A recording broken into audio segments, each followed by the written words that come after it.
우리 함께 하나님의 말씀 요한복음 14장 6절에 있는 말씀을 다 함께 보도록 하겠습니다.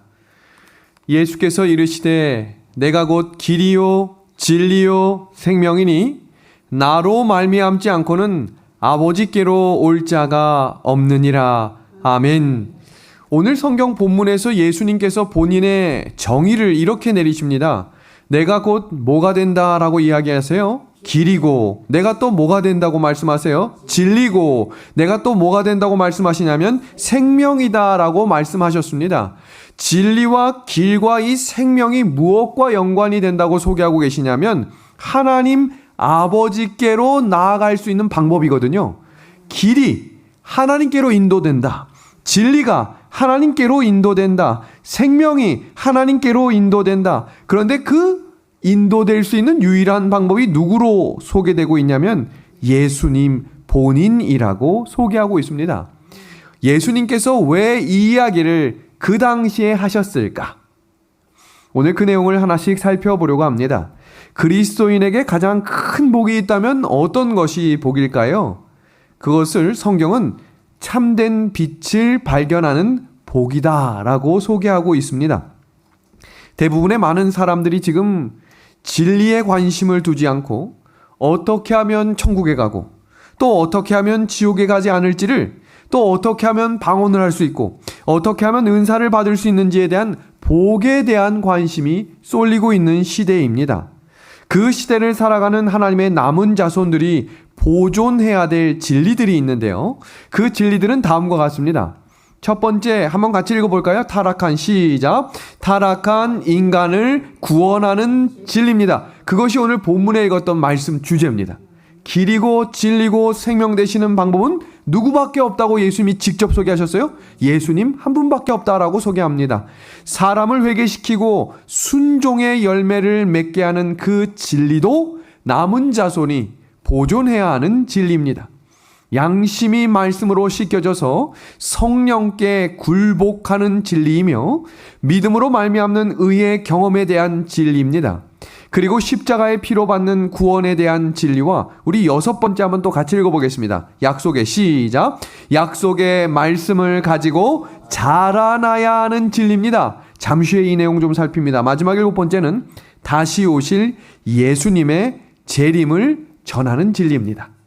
그러면 이 여섯 번째 약속의 말씀을 가지고 자라나야 하는 진리가 왜 중요할까? 오늘날은 종교 다원주의라고 불리우는 시대에 우리가 살아가고 있는데요. 이 다원주의라는 뜻을 들으시면 깜짝 놀라실 겁니다. 어떤 신을 믿어도 하늘에 갈 수 있다. 굉장히 위험한 교리인데요. 이 로마 카톨릭에서 바르게 살고 양심에 따라 살면 예수를 믿지 않아도 무슬림을 열심히 믿고 불교를 열심히 섬기고 미지의 신을 찾아다니는 신들을 찾아내는 모든 사람들도 다 뭘 받을 수 있다고 소개했냐면 구원을 받을 수 있다라고 이야기했습니다. 이것이 몇 년 전부터 굉장히 강조가 되면서 만인 보편 구원주의라고 불리우는데요. 세계교회협의회 WCC에서는 이 사상을 이렇게 지지했습니다. 하나님의 구원하는 은총과 능력에 제한을 두지 말아라. 양심대로만 살라. 오직 구원은 예수 그리스도로만 이루어진다라고 하는 진리에 대해서 바꾸어 이야기하고 있는 것입니다. 이런 시대를 살아가는 우리들이 나사렛 예수님이 정말 메시아일까라고 하는 이 진리를 오늘 점검해 보려고 합니다. 무엇을 통해 점검해 보려고 하냐면 성경에 그렇게 기록되어 있는지, 그 예언의 말씀이 하나도 빠짐없이 이루어졌는지를 살펴보시면 예수님이 왜 내가 곧 길이고 진리고 생명이라고 말씀하셨을까? 그 당시에도 또 다른 거짓 교사들 있었을까요? 있었어요. 거짓 교리 있었어요? 있었어요. 모든 사람들이 예수는 하나님이 아니라고 이야기했던 시대의 예수님께서 내가 길이고 진리고 생명이라고 말씀하시며 하나님께로 갈 수 있는 유일한 방법은 예수 그리스도라고 소개하고 있었기 때문입니다. 여러분, 불교나 이슬람이나 힌두교에서 다른 종교들은 나사렛 예수님이 메시아라고 인정하지 않습니다. 왜냐하면 예수님이 메시아라고 인정해버리면 기독교에 대해서 월등해지는 이 사실이 문제가 되기 때문이에요. 그러니까 예수님을 뭐라고 소개하냐면 하나님 밑에 성자의 수준으로 자신들이 믿는 신들하고 뭐라고 표현하냐면 동등하다 이렇게 표현해요.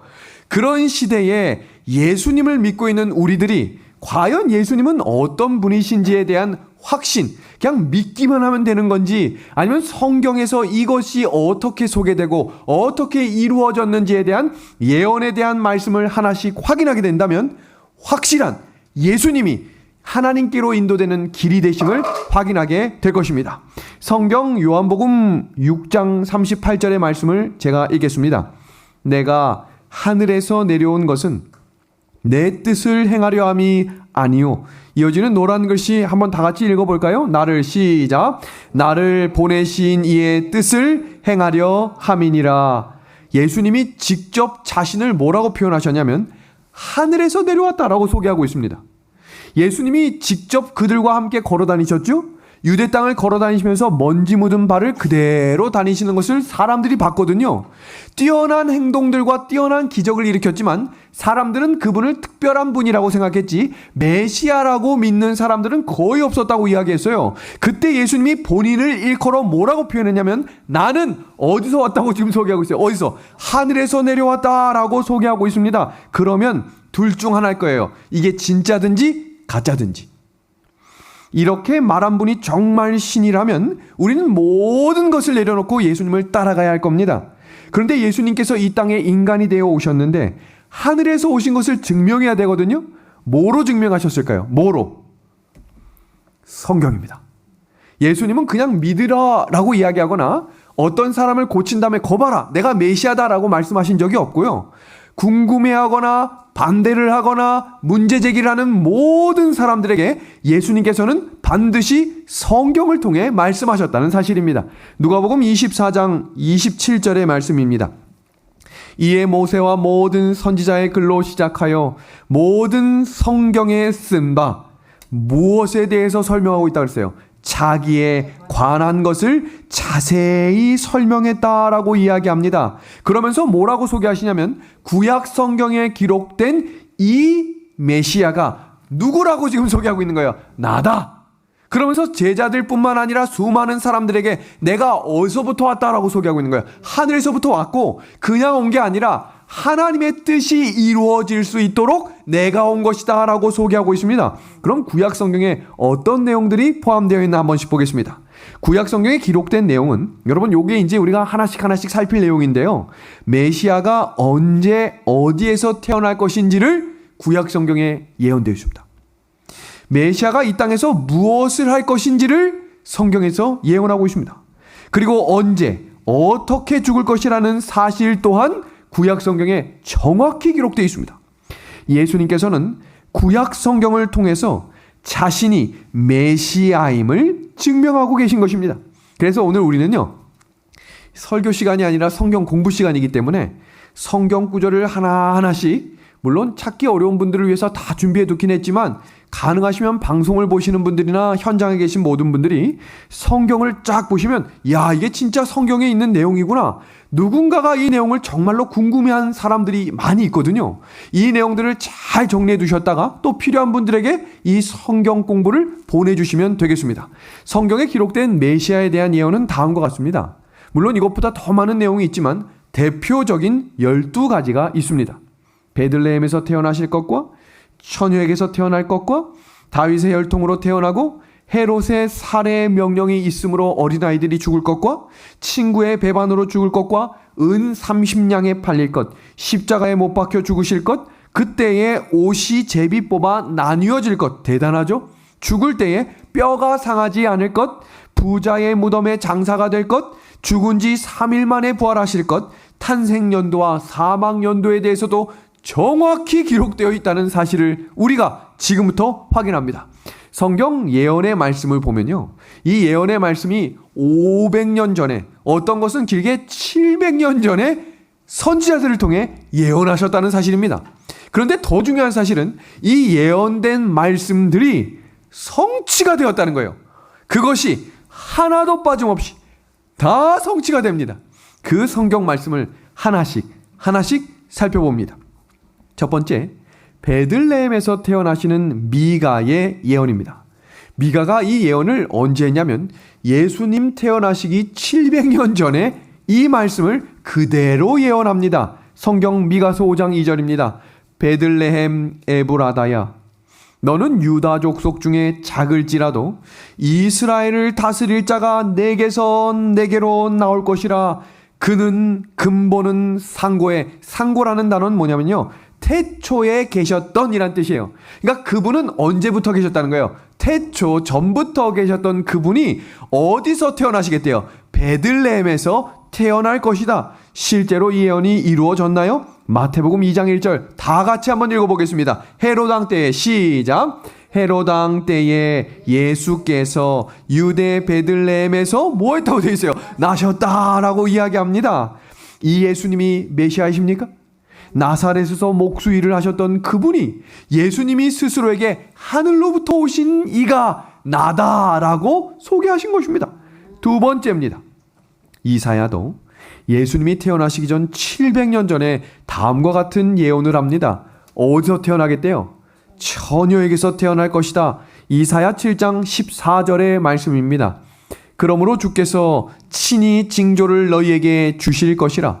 보라, 처녀가 잉태하여 아들을 낳을 것이요 그의 이름을 임마누엘이라 하리라. 이 성경 공부가 저만 재미있지 않았으면 좋겠습니다. 이 보시는 분들이 이게 이렇게 자, 한번 봅니다. 이것이 실제로 마태복음 1장 18절에 성취가 됩니다. 보겠습니다. 예수 그리스도의 나심은 이러하니라. 그의 어머니 마리아가 요셉과 약혼하고 동거하기 전에, 아주 중요한 말씀이 시작됩니다. 성령으로 잉태된 것이 나타났더니, 오늘 우리가 지금 살피고 있는 이 내용은요, 메시아에 대한 예언이 구약 성경에 기록되어 있는데 그 예언이 하나도 빠짐없이 일치되는 유일한 분은 예수님밖에 없다는 거예요. 그 예수님을 우리가 믿고 알고 신뢰하고 살아갈 수 있는 것 축복입니까? 엄청난 축복이죠. 다음 세 번째입니다. 예레미야는 예수님이 태어나기 600년 전에 이렇게 예언을 합니다. 예레미야 23장 5절에 그 예언을 보겠습니다. 다윗의 혈통으로 태어나겠다. 여기 봅니다. 여호와의 말씀이니라. 내가 다윗에게 한 의로운 가지를 일으킬 것이라. 그가 왕이 되어 지혜롭게 다스리며 세상에서 정의와 공의를 행할 것이다. 근데 이 말씀이 사도행전 13장 22절과 23절에 성취되었다라고 기록이 됩니다. 내가 이새의 아들 다윗을 만나니 내 마음에 맞는 사람이라.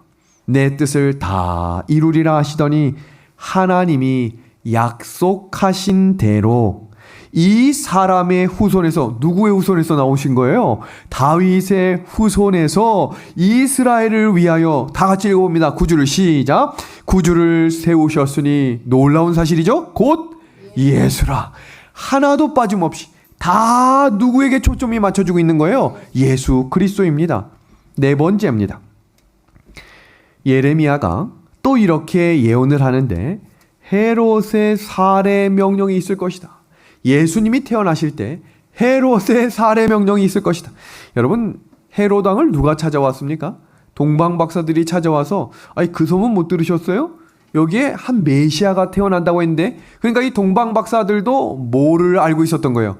구약에 예언된 예언의 말씀을 알고 있었던 거예요. 별을 따라 또 옥합, 향유, 또 다 준비된 선물을 가지고 이렇게 찾아왔다가 돌아가지요. 그리고 얘기합니다.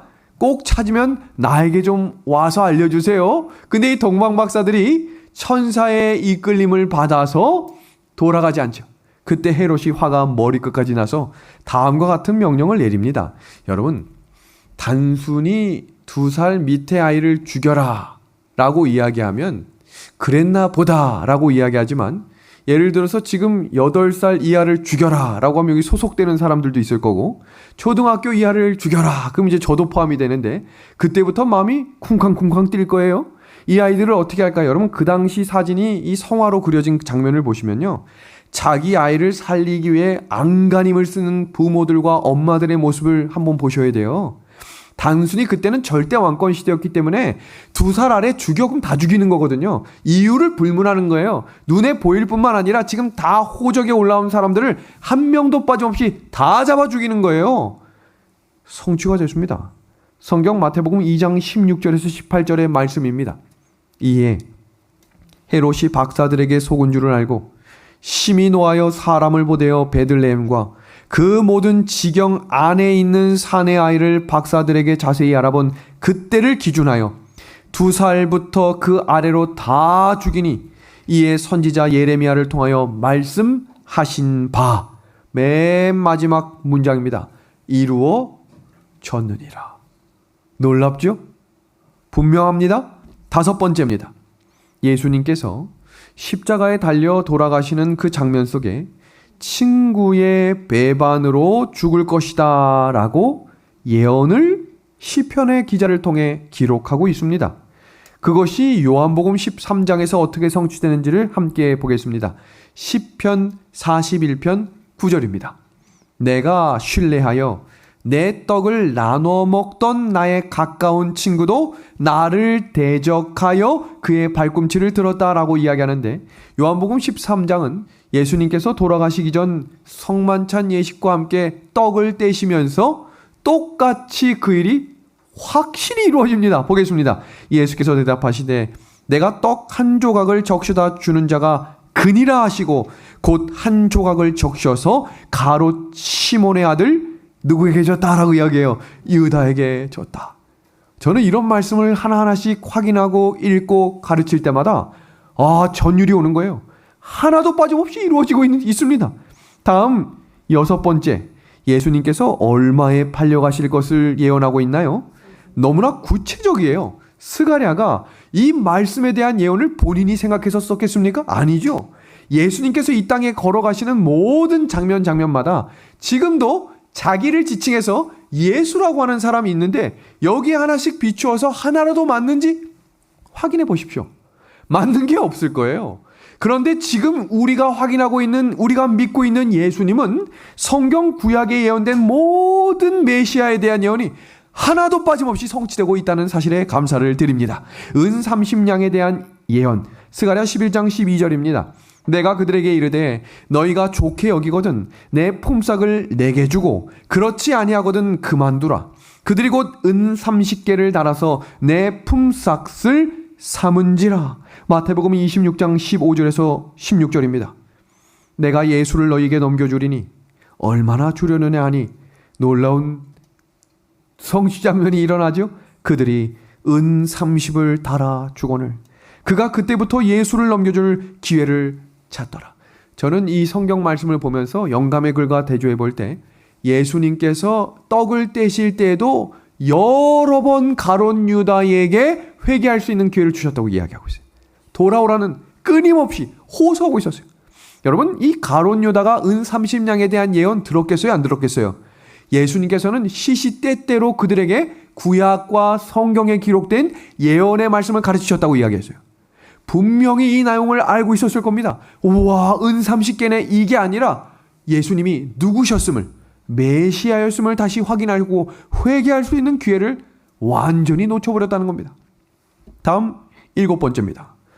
스가랴 선지자는 메시아는 십자가에 못 박혀 죽을 것이라고 예언을 했습니다. 성경 말씀 스가랴 12장 10절입니다.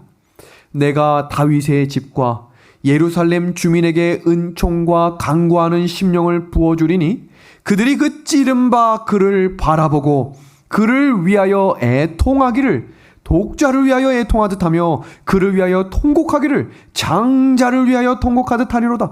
스가랴 선지자는 예수님께서 십자가에 달려 돌아가실 때의 상황을 아주 실질적으로 예언하고 있었습니다. 그것이 요한복음 19장에 정확히 성취되는 것입니다. 예수님께서는 다른 데서 죽으시면 안 돼요. 예수님께서 왜 사람들이 왕으로 추대하려고 할 때 얘들아 저기로 우리가 떠나가자, 바다로 우리가 나아가야 된다, 왜 그러셨을까요? 그때 왕이 되셨으면 십자가에 달려 돌아가시기 전에 돌 맞아 죽을 거예요. 근데 예수님은 메시아의 성취를 위해서면 반드시 어디서 돌아가셔야 되는 거예요? 십자가입니다. 그 십자가에 달리시는 장면을 정확히 이렇게 소개합니다. 그들이 예수를 맡음에 예수께서 자기의 십자가를 지시고 해골이라 하는 곳에 나가시니 히브리 말로 하면 골고다라라고 기록하고 있죠. 그들이 거기서 예수를 어디에 못 박았어요? 십자가에 못 박을세. 성경을 잘 모르거나 처음 성경을 접하는 분들은 예수님이 십자가에 달려 돌아가셨기 때문에 교회마다 십자가가 달려있구나라고 믿는 분들이 있지만, 성경의 메시아에 대한 예언의 성취이시고 모든 죄값을 치르시는 그 자리가 십자가라고 예언되어 있기 때문에 십자가의 능력을 믿는 것입니다. 그 예수님의 십자가의 성취가 이루어졌습니다. 다음은 그 십자가에 못 박혀 죽는 것뿐만 아니라 8번째, 옷이 제비 뽑아 나뉠 것까지도 예언이 되어 있어요. 정말 놀랍죠? 시편 22편 18절의 말씀입니다. 시편 기자가 이렇게 예언을 했어요. 내 겉옷을 나누며, 그 나누는 방법까지 소개하고 있죠. 속옷을 뭐로 나눠주겠대요? 제비 뽑아서 나눠준다라고 이야기하는데, 실질적으로 예수님이 십자가에 달리시는 그 시각에 어떤 일이 일어나나 보겠습니다. 마태복음 27장 35절과 36절입니다. 그들이 예수를 십자가에 못 박은 후에 그 옷을 제비 뽑아 나누고 거기 앉아 지키더라. 다음은 9번째입니다. 시편 기자는 예수님이 죽을 때 뼈 하나도 상하지 않겠다. 여러분, 십자가에 달려있는 죄수들이 그냥 끝까지 있는 것이 아니라 어느 시간이 지나가면 다리를 꺾거나 뼈를 꺾어 죽였다고 당시의 상황 배경은 소개합니다. 예수님께서 과연 어떻게 돌아가셨을까? 시편 기자는 이렇게 예언하고 있습니다. 그의 모든 뼈를 보호하시며 그 중에서 하나도 꺾이지 아니하겠다라고 이야기하는데, 마태복음 27장에 이 예언이 이루어졌습니까? 정확히 이루어집니다. 보겠습니다. 예수께 이르러서는 이미 죽으신 것을 보고 이어지는 9절 봅니다. 다리를 꺾지 아니하고 그중 한 군인이 창으로 옆구리를 찌르니 곧 피와 물이 나오더라. 여러분, 예수님의 죽는 장면뿐만 아니라 예수님이 죽으신 후에 어디에 묻힐 것까지도 예언이 되어 있어요. 우리는 그 성경에 대한 말씀들을 설교를 통해 들을 때 아리마대 사람 요셉이 믿음이 좋아가지고 그 사람이 모든 사람들 앞에서 손해볼지라도 내가 예수님을 믿는 자다라고 니고데모하고 믿음대로 한 것처럼 이야기하고 우리가 듣고 있지만, 실제로 성경의 말씀을 살피면 예언이 되어 있는데 놀라지 마십시오. 부자의 무덤이라고 되어 있어요. 부자의 무덤. 그냥 일반 무덤이 아니에요. 성경 한번 확인해 봅니다. 부자의 무덤에 대한 이 예언은 이사야 53장 9절에 예언을 하고 있는데, 어디에 묻히실 건지를 정확히 이렇게 소개하고 있습니다. 이 예언은요, 놀라지 마세요. 예수님이 태어나시기 700년 전에 예언해 두신 내용입니다. 보겠습니다. 그는 강포를 행하지 아니하였고 그의 입에 거짓이 없었으나 그의 무덤이 악인들과 함께 있었으며 그가 죽은 후에 놀라운 기록이 기록됩니다. 부자와 함께 있었다. 처음 이 구절에 대한 내용이 과연 어떻게 이루어질까? 성경 마태복음 27장에 이렇게 기록됩니다. 저물었을 때에 아리마대에 정확한 단어가 기록되죠. 부자 요셉이라. 왜 마태가 이렇게 기록했을까요? 성경에 예언이 성취되었음을 보여주고 있는 겁니다. 제자들이 요한도, 제자들이 바울도, 제자들이 그 내용들을 왜 빠짐없이 하나씩 정리해 두었을까? 예수님이 메시아다. 예수님이 참된 구주시다. 예수님이 우리의 주님 되신다. 아멘이죠? 그 고백이 성경을 통해 전해져 내려오며 우리의 믿음으로 자리 잡기를 하나님이 기대하고 계십니다. 이어지는 말씀입니다. 요셉이 시체를 가져다가 깨끗한 세마포로 싸서 바위 속에 판 자기 새 무덤에 넣어 두었다. 그리고 호세아 선지자는요, 예수님이 태어나시기 700년 전에 예수님이 3일 만에 부활하실 것을 예언했습니다. 한번 보겠습니다. 호세아 6장 2절입니다. 여호와께서 이틀 후에 우리를 살리시며 셋째 날에 우리를 일으키시리니 우리가 그 앞에서 살리라. 사도행전의 10장과 11장 이어지는 구절 속에서 예수님께서 죽으신 사건만 기록하지 않고 어떻게 부활하셨는지에 대해 기록합니다. 지금 호세아는 700년 전에 예수님께서 죽으시고 부활하실 것에 대해 기록했다면 사도행전은 이미 부활하신 예수님에 대한 그 부활의 소식이 계속해서 전해져야 한다는 사실을 알고 있었기 때문에, 왜냐하면 참된 믿음은 예언의 성취와 확인을 통해 확실하게 됩니다. 제자들이 기적들을 수십 개를 보고 죽은 사람이 살아난 것도 봤지만 결국에는 배신하고 도망쳤지만, 부활하신 예수님과 함께 40여일 동안 그 길을 걸어다니면서 끝까지 했던 한 가지는 예언의 말씀을 공부했다고 이야기했어요.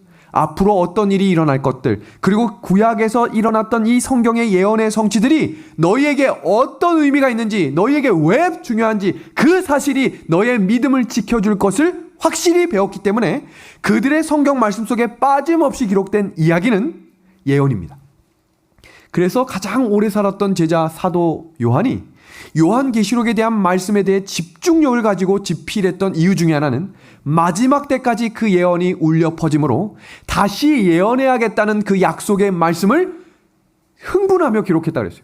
왜냐하면 이 약속의 말씀을 붙들고 살아가게 될 주님의 남은 백성들이 마지막 싸움에 선악의 대쟁투에 진리의 백성들로 서게 될 것을 믿었기 때문입니다. 그래서 요한계시록 12장 그리고 14장은 반복해서 뭐라고 이야기해요? 하나님의 계명과 예수의 증거를 가진 남은 무리라는 단어들을 반복해서 기록했던 것입니다. 오늘 우리가 처음에 배울 때 남은 자손들이 가지고 있는 진리 7가지를 배웠습니다. 그 중에 6번째가 무엇이었냐면 약속의 말씀을 붙드는 진리입니다. 예언의 성취. 왜 제가 이 말씀들을 목소리 높여서 전하고 있는가? 이 약속의 말씀을 깨닫는 주의 백성들은 흔들릴지라도 넘어지지 않겠다고 약속해 주셨기 때문입니다. 이어지는 말씀, 사도 바울은 예수님이 부활하시고 시간이 많이 흘렀음에도 불구하고 고린도 전서를 기록하며 고린도 교회에 이 편지를 보냈던 이유가 뭘까요?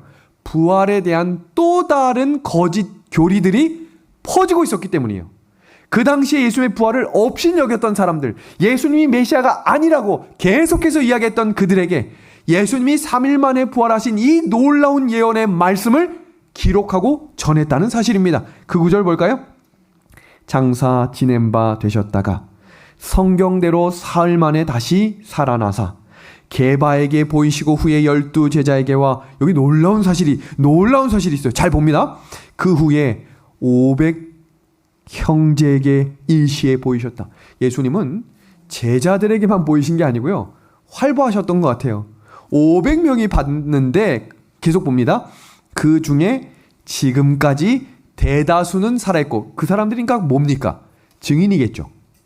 예수님이 살아나신 걸 직접 목도한 사람이 한두 명이 아니라 500명이 계속해서 이야기하고 있다면 제자들만 아니라 500명이 이야기하고 어떤 사람은 잠들었다라고 이야기합니다. 왜 이 사실로 초대교회가 뜨거워졌을까요? 예수님이 실제로 예언의 성취를 이루신 메시아이기 때문이고 그 메시아에 대한 확신을 가졌기 때문입니다. 우리는 예수님을 믿을 때요, 막연하게 믿거나 그냥 그래서 대충 믿는 믿음은 흔들리게 됩니다. 확실한 믿음은 예언에 대한 연구와 그 예언에 대한 성취가 이루어졌고, 그리고 또 우리는 한 걸음 나아가서 이루어질 예언에 대한 확실한 믿음이 세워질 때 하나님의 귀한 일꾼과 성령에 대한 지혜를 하나님께서 허락해 주실 것을 믿습니다. 그러니까 예수님이 뭐라고 말씀하신 거냐면, 내가 길이다, 내가 진리다, 내가 생명이다. 저는 우리 이곳에 또 함께 말씀을 사모하시는 모든 믿음의 가족들이 그 진리와 길과 생명 되신 예수님이 메시아라고 하는 구주 되심을 고백하게 되기를 주님의 이름으로 소망합니다. 여러분, 메시아에 대한 구약의 예언은요, 장차 하나님의 아들이 이 땅에 오실 때 하나님의 백성들이 그를 알아보도록 하기 위해 하나님께서 수많은 예언들을 구약 성경에 기록해 두신 겁니다. 그 중에 가장 중요한 예언이 무엇이냐면 바로 다니엘이 예언한 다니엘 9장의 탄생 연도와 사망 연도에 대한 70일입니다. 근데 많은 분들이 이 부분에 대한 공부를 굉장히 어렵게 생각하기 때문에 교과 공부를 하거나 실질적으로 설교를 들을 수 있는 기회도 많지 않고 이 내용을 그냥 그렇습니다 라고 이해만 하는 정도로 넘어가는 분들이 대다수입니다. 근데 오늘 우리는 이번 주와 다음 주에 걸쳐서 이 내용을 하나도 빠짐없이 처음부터 끝까지 역사적인 내용부터 중요한 성경적인 주석에 나온 모든 내용들을 하나도 빠짐없이 담아서 공부해 보려고 합니다. 그러니까 이왕 배우실 거 이 12가지 예언 중에 가장 중요하다고 예언한 다니엘 9장의 예언이 왜 그렇게 됐는지를 크게 눈을 뜨시고 집중력을 가지고 한번 공부해 보길 바랍니다. 오늘 제가 여기서부터 한 6분 정도만 공부하고 다음 시간에 그 내용을 아주 자세하게 공부할 건데 오늘은 그 배경에 대한 설명을 하나하나씩 소개하겠습니다. 구약 성경에는 이스라엘의 역사가 이렇게 반복이 돼요. 불순종하고 배도했다가 넘어지고 쓰러지면 그들이 다시 하나님께 호소하고 두 팔 벌려 하나님께 엎드리면 하나님이 다시 그들을 건져주셔요. 근데 그렇게 은혜를 받고도 또 뒤돌아서면 불순종하고 배도하는 역사가 가장 반복되던 시기에 기록된 책이 사사기입니다. 그래서 사사기는 매 장마다 이 4가지의 패턴이 그대로 반복이 됩니다. 그리고 그때마다 보내셨던 사람들을 뭐라 불렀냐면 사사라고 불렀고 그 마지막 사사가 사무엘이었던 거예요. 그 사무엘을 통해 하나님께서 하나님의 음성을 직접 들은 사람을 통해 너희들이 인도함을 받는다라고 했을 때 그들이 이렇게 말해요. 우리도 저들과 같이 왕을 좀 주십시오 라고 이야기하자 하나님이 안 되는데 라고 했다가 그들이 계속 요구하니까 왕을 주시지요. 그때 첫 왕이 사울이고 둘째 왕이 다윗이며 다음 왕이 솔로몬입니다. 각각 40년씩 120년 동안 그 나라들이 지속되다가 솔로몬이 죽은 직후에 나라가 두 동강이 나며 북방 이스라엘과 남방 유대로 나뉘어집니다. 그 역사를 제가 지금 왜 소개해드렸냐면 이스라엘이 배도할 때마다 하나님이 그들을 사랑하신다는 증거로 하나님이 아직도 너희를 포기하지 않았다는 증거로 주셨던 것이 고난이었어요. 우리의 삶에도 마찬가지로 삶 속에 어려움이 찾아오는 이유 중에 하나는 하나님이 여전히 나를 사랑하심으로 다시 눈을 들어 하늘을 바라본다면 하나님께서 어떤 분이신지를 깨닫게 해주신다는 약속의 증표라고 이야기하고 있습니다. 그때 하나님이 주셨던 너희들이 진짜 하나님의 사람이다 라고 고백하시며 주셨던 예언이 70주일의 예언입니다. 그러니까 이 예언은 단순한 것이 아니라 마지막 은혜의 기간에 대한 예언이기 때문에 우리도 이 내용에 대한 정확한 이해가 필요한데 그 예언의 핵심은 무엇이냐면 메시아가 언제 나타날 것이고 언제 죽임을 당할 것인지에 대한 정확한 연도를 가르쳐 주신 겁니다. 자, 주목하실 것은 다니엘이 이 예언을 처음에 들었을 때 이해하지 못해서 힘들어했다고 그랬어요. 그리고 다니엘 9장 첫 구절에 어떤 구절이 나오냐면 그가 그 말씀에 대한 갈급한 심령으로 하나님께 완전히 매달렸을 때 가브리엘 천사가 내려와서 해석해 주는 이야기가 2300주야에 대한 예언이에요. 그러니까 오늘 우리도 이 예언을 한 번만 듣는 것이 아니라 반드시 내가 깨닫고 이 말씀이 내 삶 속에 기준이 될 수 있도록 인도하소서라는 다니엘의 기도가 이루어진다면 우리의 삶 속에 이제 더 이상 흔들리지 않는 왜 예수님을 믿느냐는 질문에 그냥 믿거나 부모가 믿어서 믿거나 그냥 하다 보니 믿었다는 말씀이 아니라 약속의 말씀의 성취를 믿고 있기 때문에 내가 예수님을 버릴 수 없고 이제 예수님밖에 없음을 고백하게 될 줄로 믿습니다. 그래서요, 예수님이 70주일의 예언의 시간에 맞춰서 정확히 이 땅에 오시고 정확히 기름 부음 받으시며 정확히 십자가에 달려 돌아가시는 그 때가 정확히 나타나요. 그래서 중요한 것은 성경에 기록된 단어 중에 예수님을 일컬어 때가 참회라는 구절들이 반복해서 나와요. 왜냐하면 그 때가 누구의 때인 거예요? 하나님께서 정하신 때라는 것을 강조하기 위함이었습니다. 지금도 우리가 왜 이 예언의 말씀을 배워야 하는가? 구약시대와 똑같은 역사가 반복되고 있기 때문입니다. 여러분, 성경에는요, 재림에 대한 말씀이 초림에 대한 말씀보다 훨씬 더 많이 예언이 되어 있어요. 초림에 대한 예언을 배우고 외우고 알고 있었던 사람들은 예수님을 기다리지 않았다고 되어 있어요. 왜 그랬을까요? 먹고 사는 게 바빠서, 사는 것이 즐거워서, 살다 보니 결국에 그들에게 가장 강력한 문제는 뭐였다고 성경이 이야기하냐고 있냐면 무관심이라고 이야기합니다. 오늘날 재림 신앙을 가지고 걸어가고 있는 재림 성도들의 삶 속에 가장 문제가 무엇일까를 살펴보시면 세속화도 될 수 있고 여러 가지 혼돈과 여러 가지 문제가 있을 수 있지만 잘 돌이켜보면 무관심일 수 있어요. 그러니까 왜 이 말씀에 우리가 주목해야 하는가? 반복되고 있기 때문입니다. 여러분, 재림에 대한 예언을 통해서 과거 유대인들이 역사에 반복했던 것을 뭐 하지 말라는 거예요? 반복하지 말아라라고 가르쳐주고 계신 거예요. 다음은 다니엘서에 주어진 이 70주일의 예언대로 예수님이 이 땅에 오셨다는 사실과 십자가에 죽으셨다는 사실을 믿으라는 거예요. 그냥 십자가를 믿으라라고 하는 설교가 아니라 약속된 시간에, 약속된 때에, 약속된 자리에서 그 메시아의 예언이 이루신 그분이 예수님이다 라고 하는 확신을 가지라는 것입니다. 그 나사렛 예수님이 나의 구세주가 되심을 고백하면 그때 비로소 다른 신을 찾지 않게 될 것이기 때문입니다.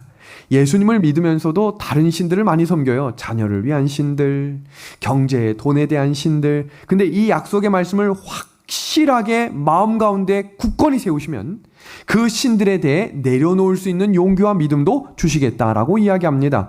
이 구절을 들어가기 위해 배경에 대한 말씀을 잠깐 공부하고 마무리합니다. 다니엘 9장 24절입니다.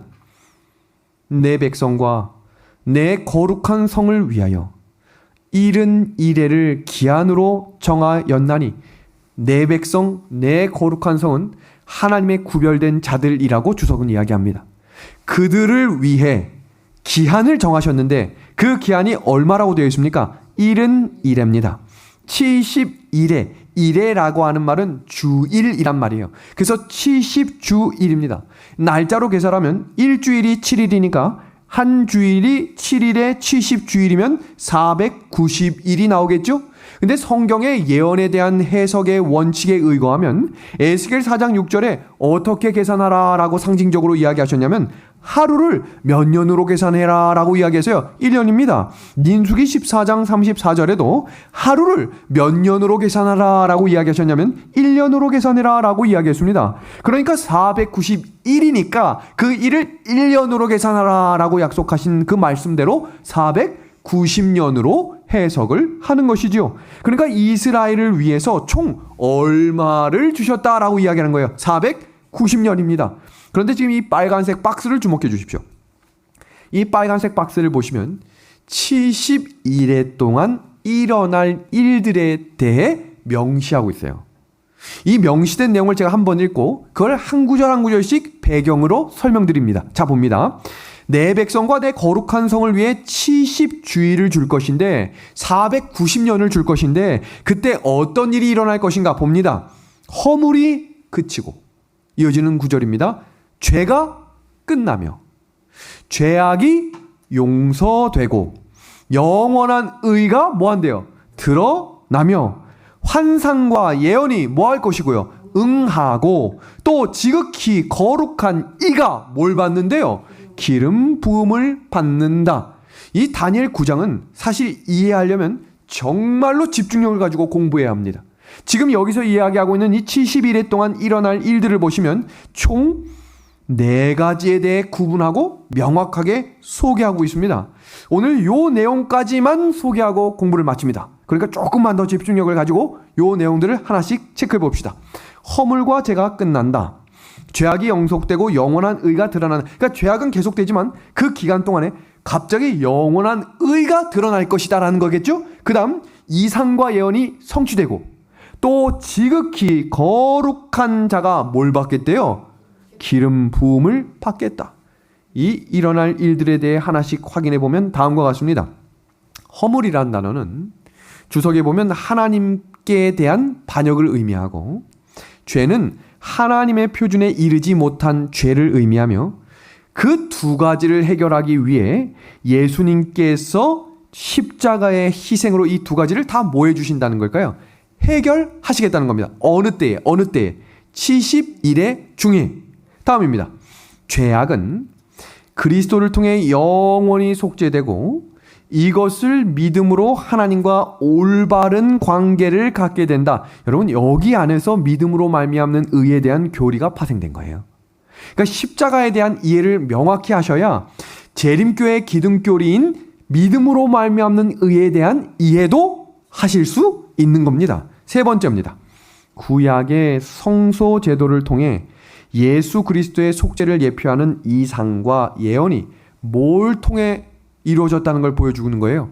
십자가입니다. 그러니까 우리가 70일에 동안에 일어날 일 중에 뭐에 대해 우리가 초점을 맞춰야 되냐면 예수님이 이 땅에 오시는 것도 중요하지만 언제 돌아가시며 그 돌아가는 시점이 70일의 중에 어떻게 예언되고 있는지를 다음 시간에 확인할 겁니다. 다음, 네 번째입니다. 2300주야의 예언이 맞춰지면서 성소가 정결하게 된다라고 하는 이 내용도 70일에 대한 정확한 이해를 하시는 순간 명확하게 깨달을 수 있을 겁니다.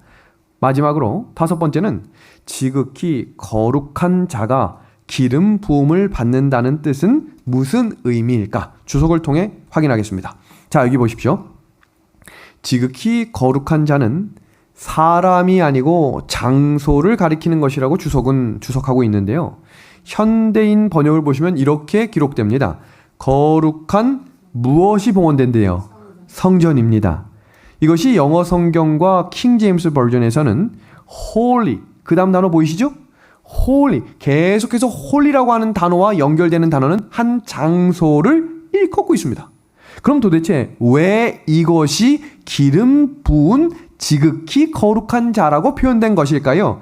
성소가 기름 부음을 받는다는 뜻은 이 예언은 종말에 관련된 예언이기 때문에 지상의 성소를 의미하는 것이 아니라 어디와 관련이 있다는 사실을 기억하고 이 구절을 배워야 하는 걸까요? 하늘 성소입니다. 하늘 성소입니다. 광야의 성막이 완성된 후에 그 성막의 모든 장소와 기물을 포함하는 성소의 기능은 대제사장 아론과 아들들의 기름 부음으로 출발했습니다. 그러니까 기름 부음을 받았다라고 하는 이 성전의 역할은 성전의 역할이 시작되었다라는 것을 의미하기 위해 기록된 구절이라는 거겠죠. 이 구절에 대한 이 장소의 영감의 글을 그대로 읽어드립니다. 여기에서 기름 부음을 받은 것은 예수님께서 승천하신 후 하늘 성소 대제사장으로 봉사를 시작하는 것을 의미한다라고 이야기합니다. 여러분, 오순절 성령 사건에 다락방에서 120여 명이 함께 성령의 기름 부음을 받았던 장면이 사도행전 2장에 기록되어 있죠. 그 사도행전 2장에 그들이 불의 혀처럼 갑자기 바람이 있는 것처럼 성령의 기름 부음 받는 장면을 성경 시편 133편에 이렇게 비유하고 있습니다. 보겠습니다.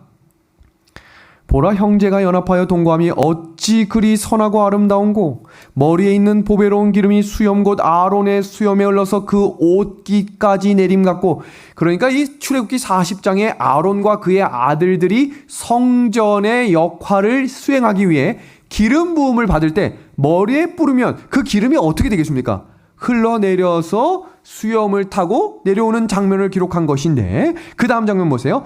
헐몬의 이슬이 시온의 산들에 내림 같도다. 어디까지요? 헐몬산은 이스라엘에서 유일한 눈이 내리는 곳, 가장 높인 곳이고요. 시온산은 예루살렘에 있는 요단강까지 흘러 사해까지 흘러가겠다라는 말이에요. 이 말은 다른 말로 이야기해서 가장 높은 곳에서 가장 낮은 곳까지 그 기름이 흘러내린다라는 이야기입니다. 다른 말로 이야기하면 대제사장에 흘러내린 이 기름이 뚝뚝뚝뚝 떨어져서 온 저녁에 떨어지겠다는 의미겠죠. 예수님이 하늘 성소의 대제사장으로 임명되어 그 임무를 수행하기 위해 기름 붓는 장면을 소개하시며 그 기름이 떨어져서 다락방에 있는 그들에게까지 떨어져 성령 충만함이 이루어졌음을 소개하고 있는 겁니다. 영감의 글 장면 그대로 읽어드릴게요.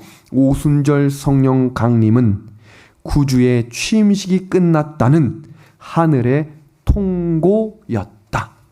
드디어 70주일, 490년의 역사의 예언의 성취가 열리기 시작합니다.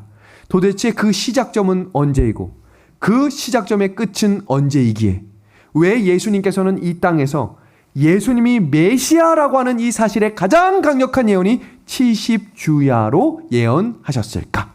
다음 시간에 그 내용에 대해서 연도와 그 연도에 맞는 사건이 성경, 구약 성경과 신약과 어떻게 연결되는지를 명확히 살핌으로 우리의 신앙과 믿음이 예언에 근거한 자라나는 약속의 백성들이 될 수 있는 시간이 되기를 소망하며 오늘 성경 연구를 마치도록 하겠습니다.